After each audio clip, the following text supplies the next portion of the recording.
d4, knight f6, c4, e6, g3, c5. Then after pawn d5, pawn exchange, d6, bishop g2. So this is a Catalan opening. Okay. Then bishop f5, I went for queen b3. The reason for going on queen b3 is to attack this pawn. Then he played queen b6.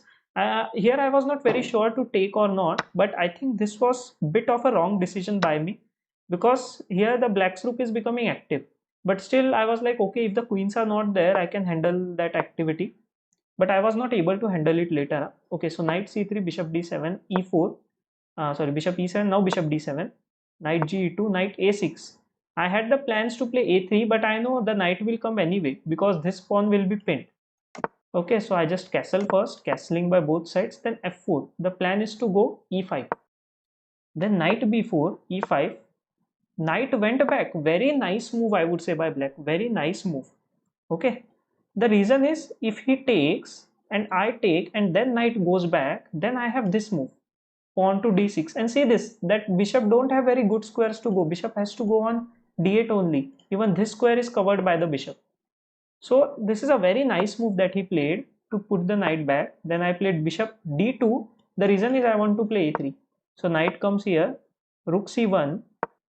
Then knight went here. I had the plan to take here, pawn takes, but I don't have this square. If I would have this square, no, I would have definitely take.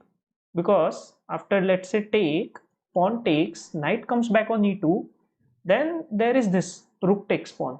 So there will be a lot of pressure. That's why I decided not to take. I went bishop e3, but takes, rook takes a2 came anyway. Rook b1, now you are pinning, but I played rook e1, and then from here my position started to become better. So I would say this was the main mistake first by the black. So that you played pawn to f6. I think here the best move is you could take e1.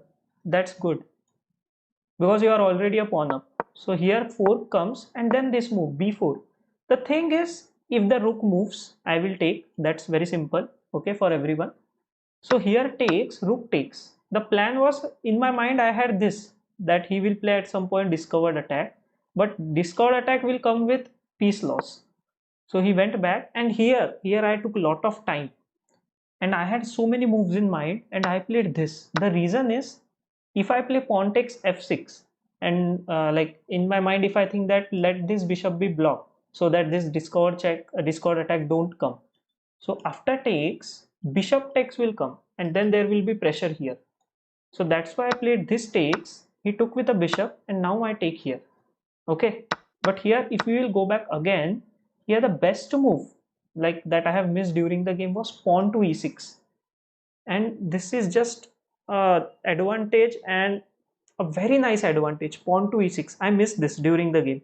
Okay, so takes, bishop takes, rook takes. Then from here tactics have started. So first I played knight e4. Here actually white is better. Rook e6 was the best move here.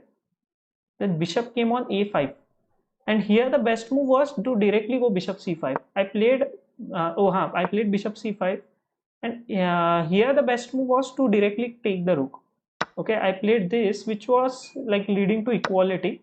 The thing is, if I play this, let's say bishop takes and he takes here, now the thing is I can go this check, this knight f6 check. This is what I have missed during the game, because after, let's say, rook takes f6, I have this rook takes e1. Okay, and it's completely pinning. Are you getting this, guys? Okay, but here I played rook takes, pawn takes, and this lead to equal end game. Then I played knight here, king e7. This is draw. Computers are showing it's draw, but little advantage for black only. Maybe dark opposite color bishops and all are there. King f1. See, from here I made this square. That this is a square rule. I have shown you this. Okay, this is a square rule, and my intention was king should stop the pawn, and this is what has happened. I slowly went in with the king. Here I had then I went in again. Here I had one chance to not complicate the game. Like here only I can play pawn check. When bishop will take, I can take with the knight and it would be a simple draw. But I went here because my opponent had very less time. Okay, now he has only 19 seconds. So I went for this, then this check, then bishop here. The reason is to maneuver the bishop, I want to put it here so that it will attack on e2. So bishop comes on f1. Here actually the best move was bishop to h3 check first. And then this pawn push, and I would have won. This was a very simple win. This is also what I have missed. Bishop h3 check. So bishop f1, pawn comes. Now king b2, then takes. Now it's almost bishop versus knight. Now he went here. I took one pawn, he took one pawn.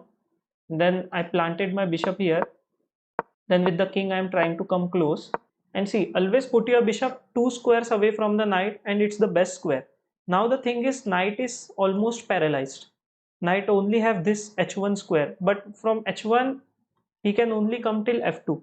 So I played the king, push the pawn, not to exchange the pawn so that it won't be a draw. And now this knight can't be saved. Even if he will go on h1, no, I can play king f3 and king g2 and knight will be trapped. So this is winning for white in the last. So this was the entire analysis of this game.